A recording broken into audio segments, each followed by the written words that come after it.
और फिर मैंने कहा कपिल मिश्रा की भी सुना देते, अनुराग ठाकुर का भी जरा दिखा देते। और मैं चैलेंज देता हूं इंडिया टीवी के बॉस रजत शर्मा जी को, चैलेंज, मेरी पूरी तकरीर जो मैंने कलिया चक और मालदा में बोली है, किशनगंज में हूबहू A to Z पूरी तकरीर अपने चैनल पर चलाओ, और दिल्ली में अनुराग ठाकुर और कपिल मिश्रा की पूरी स्पीच अपने इंडिया टीवी पर चलाओ, और देश के 125 करोड़ देशवासियों को फैसला करने दो कि देश की गद्दारी में कौन बोल रहा है, देश को बांटने की बात कौन कर रहा है, देश के टुकड़े टुकड़े करने की बात कौन कर रहा है, हिंदू मुस्लिम सिख ईसाई भाईचारे को खत्म करने की बात कौन कर रहा है। आओ, अगर तुमने अपनी मां का दूध पिया है तो मेरे इस चैलेंज को कबूल करके दिखाओ। नहीं करोगे, क्यों? बॉस से चारा आना बंद हो जाएगा। जो बकरियों को, भेड़ों को चारा डाला जा रहा है वो चारा बंद हो जाएगा। मैं कहता हूं मेरे भाइयों, एक और वाक़े की तरफ मैं आपको लाना चाहता हूं। उस वाक़े से आपको बहुत सी इबरत मिल जाएगी। इमाम औज़ाई एक बहुत बड़े बुजुर्ग गुजरे हैं। उनके घर उनकी बीवी से मिलने के लिए एक औरत आई। गांव की कोई औरत होती नहीं, हमारी बीवी से मोहल्ले की कोई औरत मिलने आ गई। तो ऐसी इमाम औज़ाई की बीवी से उनके गांव की एक औरत मिलने आई। सुबह फजर की नमाज के बाद का सूरज निकल चुका था, टाइम था। इमाम औज़ाई ने दरवाजे पे दस्तक देखी, वो समझे कोई आदमी, कोई गांव वाला आया। उन्होंने दरवाजा खोला तो सामने एक लेडी, एक औरत, गांव की एक खातून खड़ी है। जी बोलिए बीबी, कहा मुझे आपकी ज़ौजा से, आपकी बीवी से मिलना है। उन्होंने कहा अंदर आ जाइए। वो अंदर आ गई। इमाम औज़ाई ने अपनी बीवी से कहा, आए मेरी बीवी, देखो तुमसे मोहल्ले की कोई औरत मिलने आई है। इमाम औज़ाई जिस चटाई पर बैठकर कुरान पढ़ रहे थे उस चटाई से उठ गए और वो अपने बीवी वाले रूम में चले गए और अपनी बीवी को कहा, इस चटाई पर तुम अपनी मोहल्ले की औरत को, बहन को बिठाओ। वो क्यों मिलने आई, उससे मुलाकात करो, हम रूम में चले जाते हैं। इमाम औज़ाई रूम में चले गए। उनकी बीवी ने मोहल्ले की इस औरत को अपनी चटाई के ऊपर बिठाया। जिस चटाई पर इमाम औज़ाई बैठे थे, ये गांव की औरत जैसे ही उस चटाई पर बैठी, उसकी शलवार का ये पीछे का हिस्सा, जो कूल्हा बोलते हैं जिसको, कूल्हा, ये जैसी बैठी वो भीग गया। यानी उस चटाई के ऊपर पानी पड़ा हुआ था या कोई चीज, जैसी वो बैठी वो पीछे का पूरा हिस्सा भीग गया। गांव की उस औरत की नजर जैसे ही चटाई पर पड़ी तो उसने देखा इस पे नमी है और इस नमी से ये मेरे कूले का पीछे का हिस्सा भीग गया। उसकी नजर घर के आंगन में पड़ी। इमाम औज़ाई के 3-4 साल का बेटा खेल रहा था, वहीं पर वो बिल्कुल बरहना था, उसके जिस्म पर कोई कपड़ा न था। वो समझी गांव की औरत, इस बच्चे ने इस चटाई पर अभी अभी पेशाब किया है और यही पेशाब मेरे लग गया है। चीखना शुरू कर देती है, आई इमाम औज़ाई की बीवी, शर्म नहीं आती, मुझे ऐसी चटाई पे बिठा दिया है कि आपके बच्चे ने उस पर पेशाब कर दिया है और इस पेशाब ने मेरे कपड़े को नापाक कर दिया। अब घर जाऊं, इसको धुलूं और मैं भी गुस्ल करूं, नहाऊं या इतना हिस्सा धोऊं। कम से कम ख्याल रखा करो, आने वाले मेहमान को जहाँ चाहती हो बिठा देती हो। इमाम औज़ाई की बीवी कहती है, मेरी बहन गुस्सा मत होइए, तुम बेधड़क होकर नमाज पढ़ सकती हो, कुरान पढ़ सकती हो। मैं गारंटी के साथ कहती हूँ कि तुम्हारा कपड़ा नापाक नहीं हुआ है, ये पेशाब नहीं है। वो कहती है कि मैं कैसे मान लूं, ये पेशाब नहीं है, आपका बेटा नंगा है, बरहना है, आपके साथ इस चटाई से अभी यहाँ उठा है और आप कह रही हो कि ये पेशाब नहीं है। अभी अभी तो इमाम औज़ाई यहाँ बैठे थे, वो उठ के गए हैं और और इस बच्चे ने पेशाब किया है और तुम कह रही हो पेशाब नहीं है। इमाम औज़ाई की बीवी थोड़ा सख्त लहजे में आई, कहने लगी मैं इस घर की मालिका हूँ, इस घर की औरत हूँ, मुझसे ज्यादा तुम नहीं जानती हो। आए मेरी बहन, मैं तुमसे गारंटी के साथ कहती हूँ ये पेशाब नहीं है।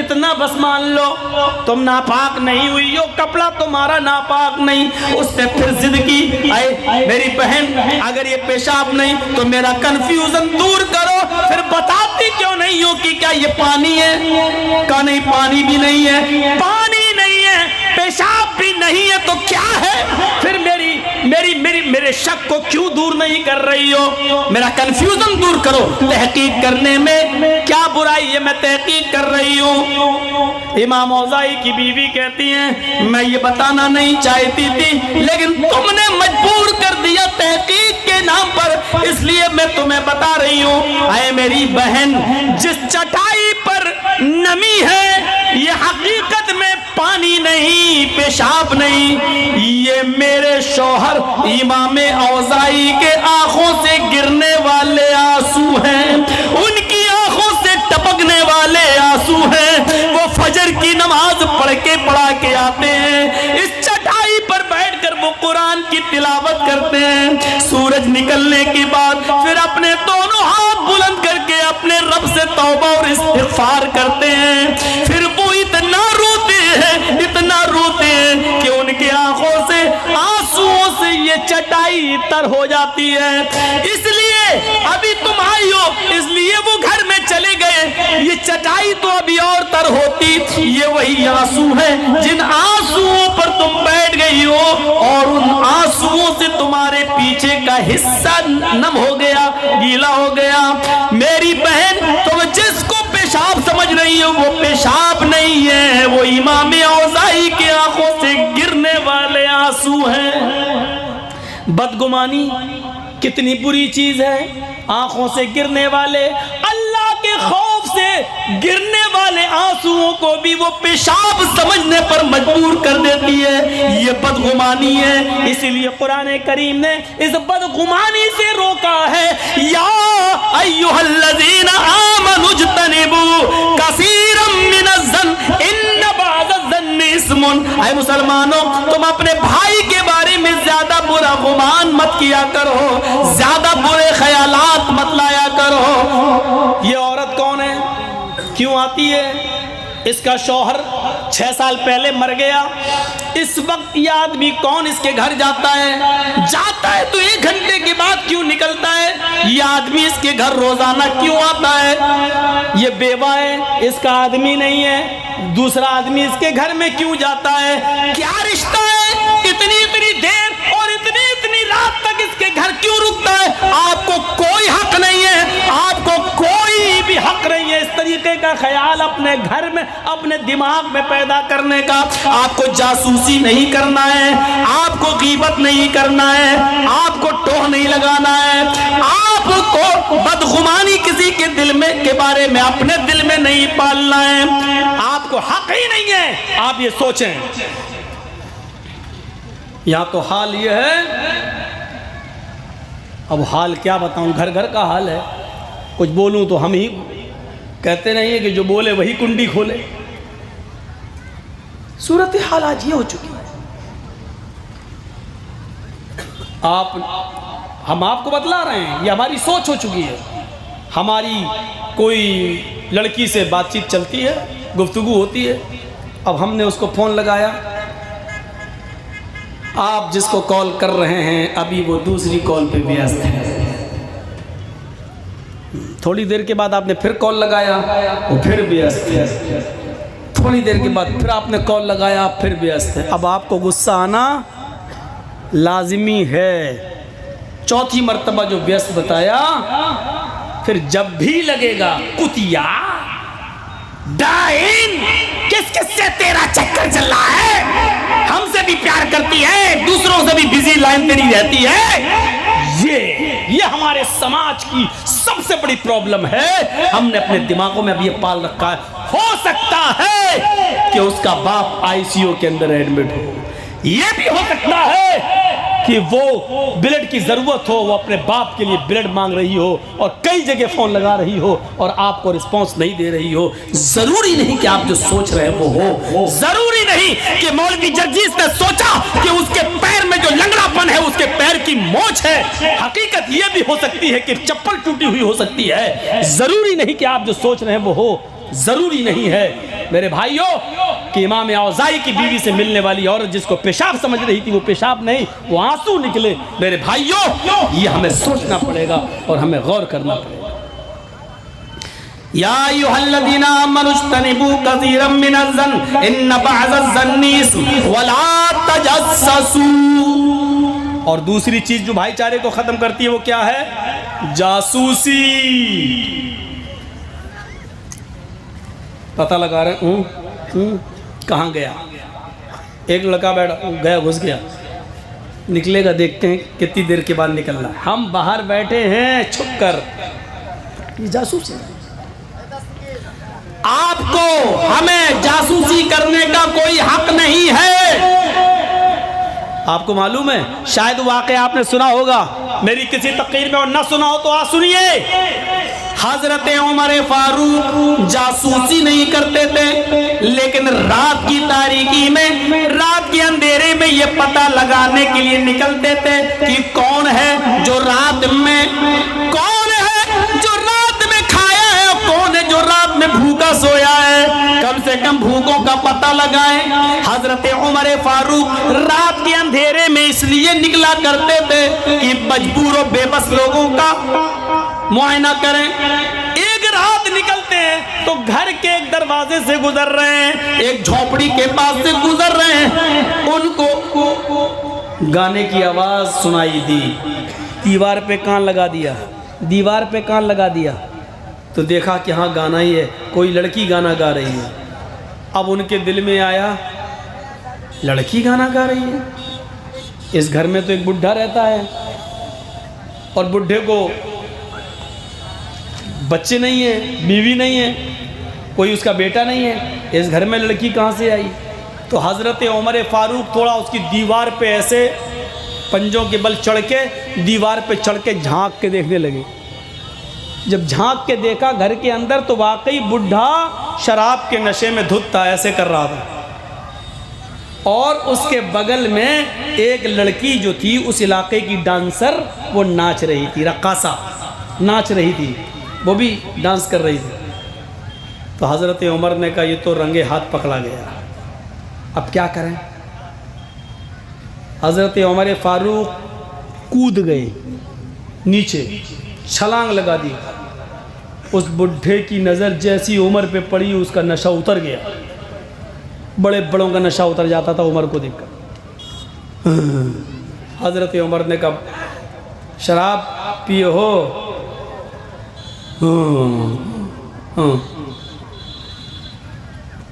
शराब की सज़ा मालूम है?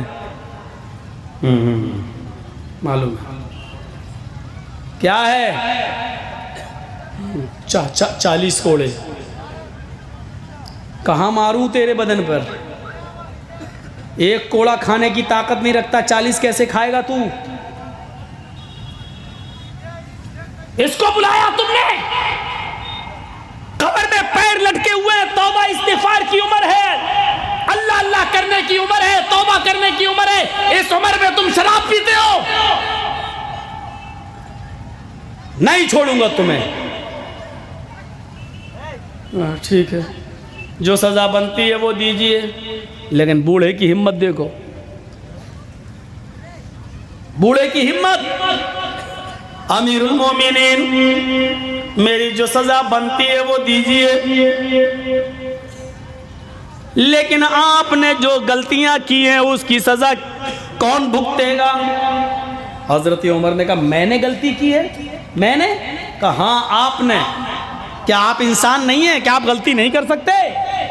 मैंने गलती? पहले मेरी गलती बता, पहले मैं अपनी गलती सुधारूंगा, बाद में तुझे सजा दूंगा।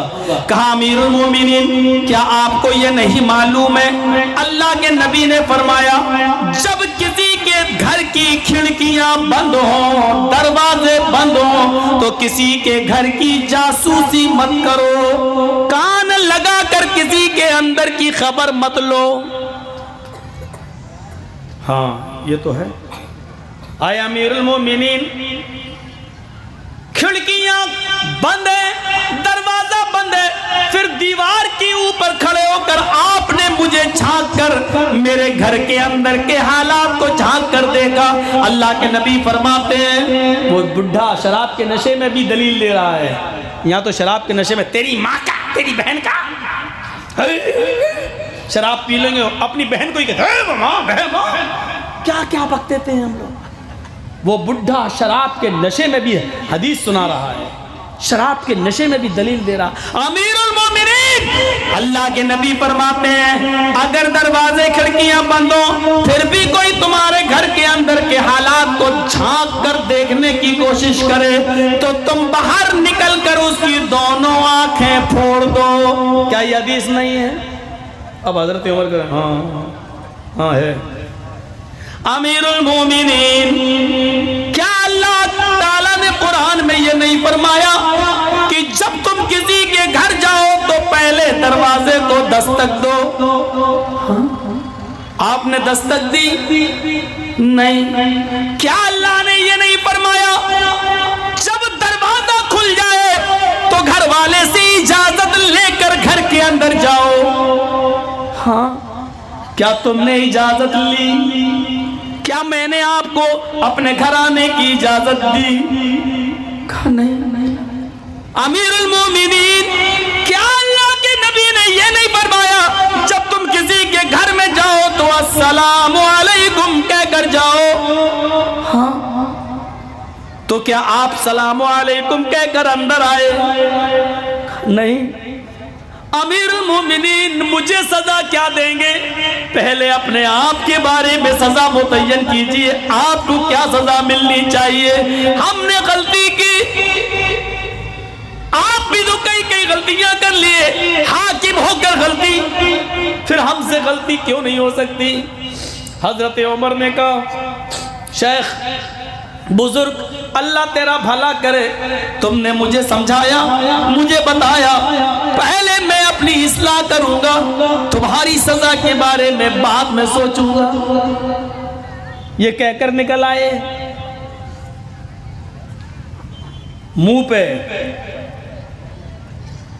मुंह पर आज कोई बोल सकता है? आज किसी जिम्मेदार को, कुर्सी पर बैठे हुए किसी आदमी को ऐसा बोल सकता है? और एक ही जगह बोले थे किशनगंज में, और वो भी गलत जुमले नहीं थे। जब तुम हमें भारत से निकालोगे, देश से निकालोगे, भारत का नागरिक नहीं मानोगे, मुझे इस देश में नहीं रखोगे, तब हमारे लिए आखिरी रास्ता, हमारी शरीयत हमें उसकी भी इजाज़त देती है, या तो हम इस देश के लिए लड़ेंगे, मारेंगे या मरेंगे, इस देश को छोड़ के नहीं जाएंगे। इसको देखा कैसे तोड़ मरोड़ कर कैसे पेश किया गया।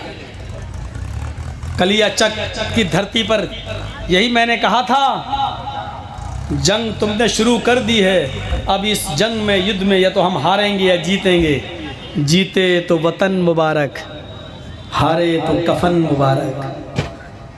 रहेंगे इसी देश में, इस देश की मिट्टी को हम दिन भर में 5 मरतबा सजदे में चूमते हैं, मरने के बाद इसी मिट्टी में हम दफन होना पसंद करेंगे, भारत की जमीन को हम छोड़ेंगे नहीं। ये आगे वाले जुमले कोई नहीं दिखा रहा है, चोर मीडिया नहीं दिखा रही है। तुमने नाम रखा होगा गोदी मीडिया, मैं कहता हूं चोर मीडिया, बल्कि मैं कहता हूं दलाल मीडिया, बल्कि मैं कहता हूं देश के ऊपर बोल रहा हूं मैं, और देश को पूरा हटा दिया। मैंने कहा वर्ल्ड वार में जो लोग मारे गए उनमें आज भी इंडिया गेट पर 95,000 से ज्यादा लोगों के नाम लिखे हुए हैं, उनमें 61,395 सिर्फ मुसलमान हैं। ये हमारी देशभक्ति है, ये नहीं दिखाया। क्यों? ये तो बहुत बड़ी बात कह रहे हैं मौलाना जर्जीस, अगर ये दिखाएंगे तो टीआरपी खत्म हो जाएगी, मुसलमानों ने जो कुर्बानियां दी देश के लिए वो खत्म हो जाएगी। ये हाल है आज। मीडिया का। और एक ने तो हद ही पार कर दी। पार्लियामेंट में है जहां कानून बनाया जाता है, लोकसभा में, बताइए कानून मंत्री मेरी तकरीर सुना रहा हो सब लोगों को। देखिए भड़काऊ बयान देने वाले मौलाना, यानी लोकसभा में ताज्जुब। और फिर मैंने कहा कपिल मिश्रा की भी सुना देते, अनुराग ठाकुर का भी जरा दिखा देते। और मैं चैलेंज देता हूं इंडिया टीवी के बॉस रजत शर्मा जी को, चैलेंज, मेरी पूरी तकरीर जो मैंने कलिया चक और मालदा में बोली है, किशनगंज में, हूबहू A to Z पूरी तकरीर अपने चैनल पर चलाओ। और दिल्ली में अनुराग ठाकुर और कपिल मिश्रा की पूरी स्पीच अपने इंडिया टीवी पर चलाओ और देश के 125 करोड़ देशवासियों को फैसला करने दो कि देश की गद्दारी में कौन बोल रहा है, देश को बांटने की बात कौन कर रहा है, देश के टुकड़े टुकड़े करने की बात कौन कर रहा है, हिंदू मुस्लिम सिख ईसाई भाईचारे को खत्म करने की बात कौन कर रहा है। आओ, अगर तुमने अपनी मां का दूध पिया है तो मेरे इस चैलेंज को कबूल करके दिखाओ। नहीं करोगे, क्यों? बहुत से चारा आना बंद हो जाएगा। जो बकरियों को, भेड़ों को चारा डाला जा रहा है वो चारा बंद हो जाएगा। मैं कहता हूं आपको ये नाम मुबारक हो, इतिहास कभी इस चीज को दोहराएगा, इतिहास दोहराएगा, तारीख दोहराती है। इतिहास हम रहे न रहे, मेरे बाद आने वाली नस्लें, मेरे भाइयों, बाद में आने वाला लिखा जाने वाला इतिहास इस चीज को दिखाएगा, वो बात सामने आएगी। हुकूमत और सल्तनत कुफ्र से चल सकती है लेकिन जुल्म से नहीं। कल आएंगी ये सारी बातें। वला तजस्सुस, जासूसी मत करो। हजरत उमर फारूक ने भी एक बार की तो समझा दिया गया, उसके बाद नहीं। हम जासूसी क्यों करेंगे किसी के पीछे? क्यों हम पड़ेंगे किसी के पीछे? चाहे कुछ भी कर रहा हो वो घर के अंदर, अंदरूने खाना घर के अंदर वो कुछ भी कर रहा हो, हम उसके हकदार नहीं हैं कि झांक कर देखें। अमीर माविया के घर एक मेहमान आया तो अमीर माविया की बीवी को मेहमान पसंद नहीं था। कहने लगी कितने दिन रहेगा। होता बहुत सी जगह पर मेहमान नवाजी किसी को अच्छी नहीं लगती, बहुत सी औरतों को अच्छी नहीं लगती। अब हम क्या बताएं, एक इलाके में हम लोग गए, 3-4 मौलाना एक जगह रुके हुए थे, तो घर में अंदर उसकी बीवी अपने आदमी से पूछ रही है ये 2 दिन का जलसा है कि दोनों दिन मौलाना यहीं रहेंगे? वो हम लोगों ने सुन लिया। हमने कहा क्या हो? हमने कही तो कहने लगी अच्छा 4-4 मौलवियों का खाना बनाऊंगी।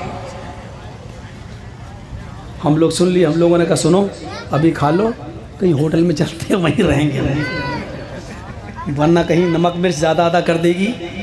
घर में कोई भरोसा नहीं, जमाल अमाल गूड़ा डाल दिया, हम लोगों को 10-10 लग जाएंगे। अब भरोसा नहीं रहा। हम लोगों ने बड़े प्यार से उस घर के मालिक से बात की। हमने कहा नहीं चलो हम लोग जाए। अरे नहीं यार 2-2 दिन 4-4 मौलवी एक घर में कैसे? नहीं हम आ गए, चाय वाय पी लिए, सब चले। और रात में तकरीर हमने ख़ास तौर पर मेहमान नवाजी ही के ऊपर की, नाम नहीं लिया। मेहमान नवाजी, मेहमान की खिदमत करो तो ये सवाब, ये सवाब, ये सवाब, ये सवाब। वही फिर मैंने बताया, ये नहीं कहा कि आजकल की औरतें मेहमानों को आना भी नापसंद करती हैं, ये नहीं। तुमने साहब वो आई होगी तो सुन लेगी, फ़ायदा क्या होगा? कभी कभी बहुत बुरे फंस जाते हैं। और हकीकत में 4-4 मौलवी एक जगह क्यों रुकेंगे यार? ये भी तो, या तो मदरसे में रोकिए या अलग अलग घरों पे कहीं ठहराइए, तो एक अलग बात है। तो मैं कह ही रहा था, अमीर माविया के घर एक मेहमान आया, उन्होंने कहा कितने दिन रुकेंगे? माविया की बीवी बोली कितने दिन रुकेंगे? उन्होंने कहा अभी आने की देर नहीं हुई, तुमने पूछा कितने दिन रुकेंगे? 3 दिन तो वैसे ही उसका हक है। 3 दिन? हाँ क्या हुआ? 3 दिन के बाद भी अगर उसका काम नहीं हुआ, बेचारा रुकेगा तो रुकेगा, क्या करें हम? भगा थोड़ी देंगे अपने घर में। ठीक है। लेकिन वो रात में सोचने लगी कि कुछ देखूं इसकी बुराई और इल्ज़ाम लगा के इसको घर से निकलवा दूं।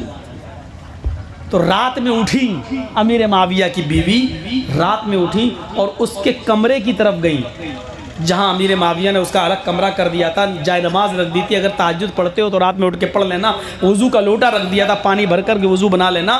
कहा ठीक है, अगर उठ गया तो, वरना तुम मुसाफिर हो, तुम नहीं भी पढ़ोगे तो कोई बात नहीं, फजर की नमाज में इंशाल्लाह मस्जिद में मुलाकात होगी, तुम्हारा रास्ता इधर से। कहा ठीक।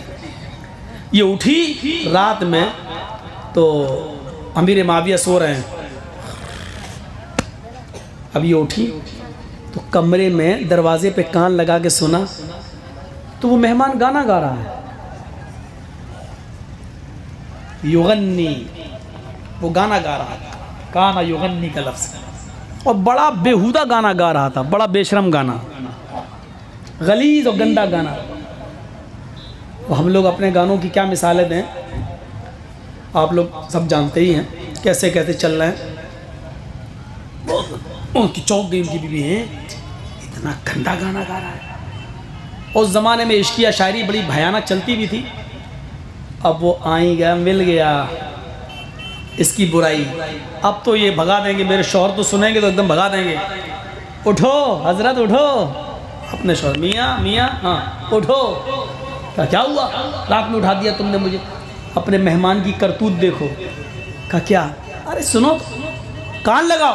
अरे कान, अरे लगाओ तो गाना गा रहा, वाकई गंदा गाना था। लेकिन उन्होंने उसको डांटने के बजाय अपनी बीवी का हाथ पकड़ा, खींच के लाया, इधर इधर चारपाई पे लेटा, चल लेट। क्यों ये बताओ, जब मैंने उसका कमरा अलग कर दिया, उसका रूम अलग कर दिया, उसका पानी अलग कर दिया, उसकी जाए नमाज अलग कर दी, तो तुमने उसके कमरे की जासूसी क्यों की? वो कमरे के अंदर क्या कर रहा है, तुम्हें उसका टोह लगाने की क्या जरूरत?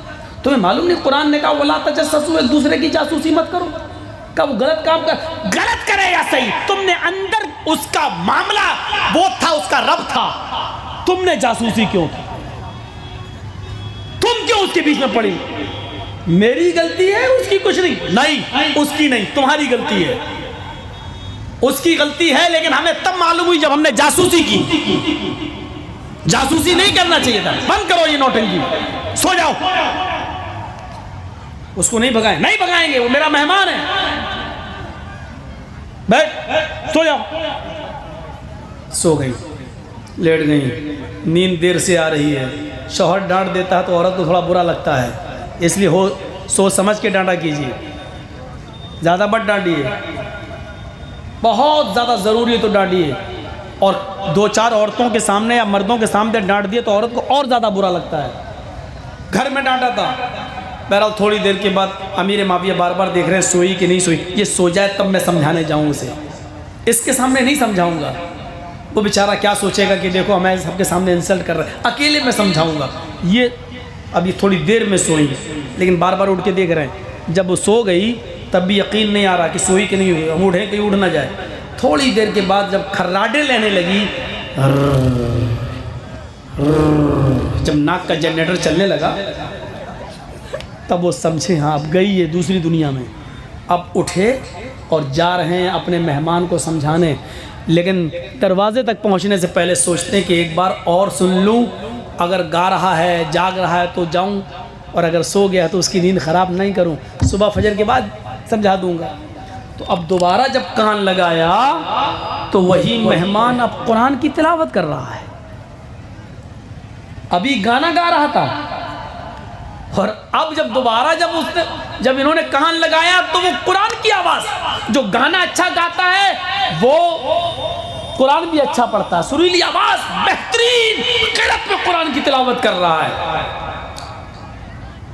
इन्होंने अपनी बीवी को उठाया, उठ, क्या है, उठ, इधर आ, कहाँ ले यार, उठ, इधर आ, उठ। तो क्या हुआ, मेहमान भाग गया क्या? अरे भागा नहीं, कान लगा के सुन।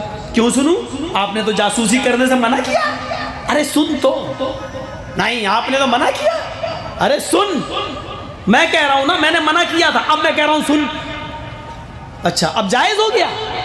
अरे बहस मत कर, पहले सुन तो ले। बड़ा बहरूपिया है आपका मेहमान, कभी गाना गाता है, कभी कुरान पढ़ता है। कह रहा हूं, देखा क्या देखा? ऐसा आदमी किस काम का? कभी गाना गाता है, कभी कुरान पढ़ता है। और ये बताइए तो आपने क्यों जासूसी की रात में उठकर?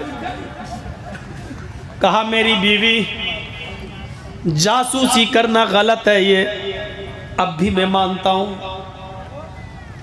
तुमने जासूसी की हो या मैंने की हो, दोनों गलत हैं, मैं उसको जायज़ नहीं कह रहा हूं, लेकिन हमारी और तुम्हारी जासूसी में फ़र्क है। आए मेरी बीवी,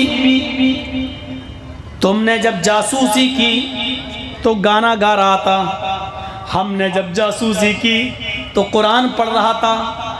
आए मेरी बीवी, हमारी और तुम्हारी जासूसी में फ़र्क इतना है कि तुम मुझे उठा कर ले गई, तुमने मेरे भाई की बुराई और उसका ऐब मुझे बताया, लेकिन मैं तुम्हें जब उठा कर ले गया तो मैंने तुम्हें अपने भाई की खूबी और उसकी अहमियत, उसकी नेकी तुम्हें बताई। अल्लाह के नबी ने फरमाया, जब अपने भाई में कोई बुराई देखो तो उस पर पर्दा डालो, जब कोई खूबी देखो तो उसको लोगों के सामने बयान किया करो, उसको लोगों के सामने आया किया करो।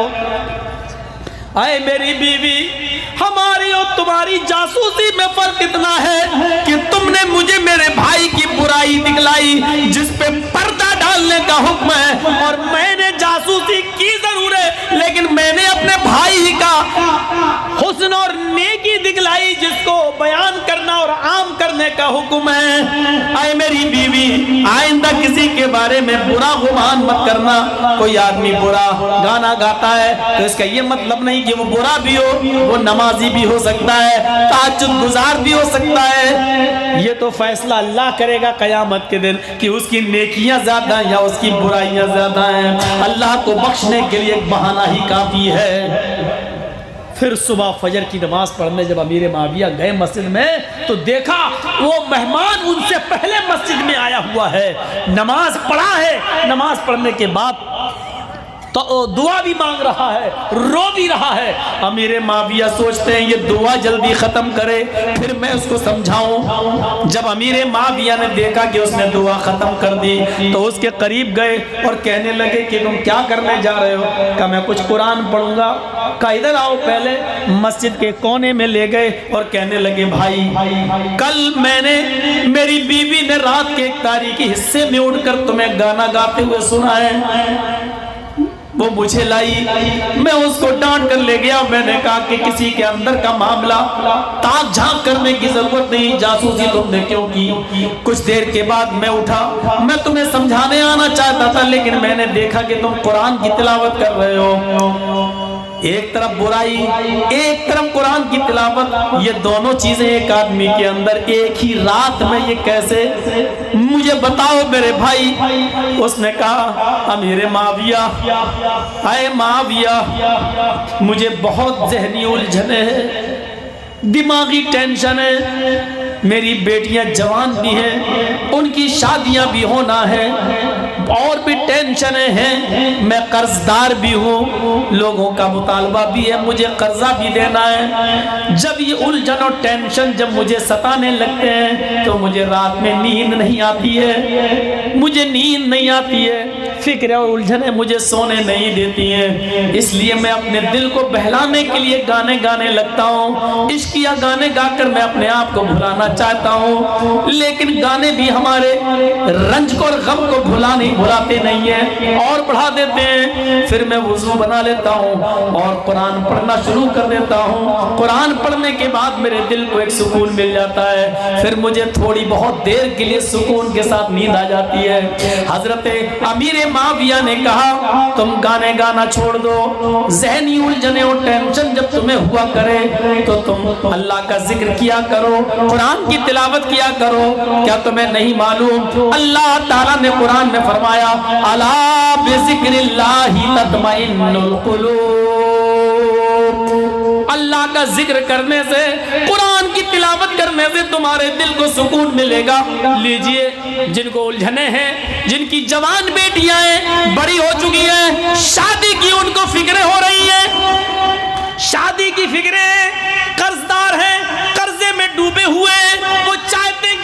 कर्जा अदा हो जाए, वो चाहते कि मेरी जवान बेटियों को अच्छा दीनदार रिश्ता मिल जाए, उनकी उलझने और फिक्रें दूर हो जाए।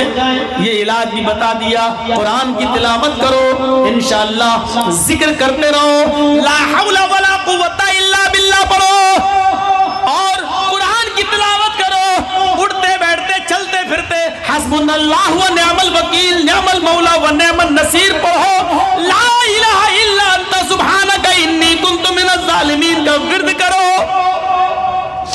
और सुभान अल्लाह अल्हम्दुलिल्लाह अल्लाहु अकबर पढ़ो। टाइम मिले तो कुरान की तिलावत करो, ये तुम्हारी फिक्रों को दूर कर देगी, तुम्हारी शादियों में आसानियां होंगी, तुम्हारी जवान बच्चियों के रिश्ते में आसानियां होंगी, तुम्हारा कर्जा आसानी के साथ अदा होगा।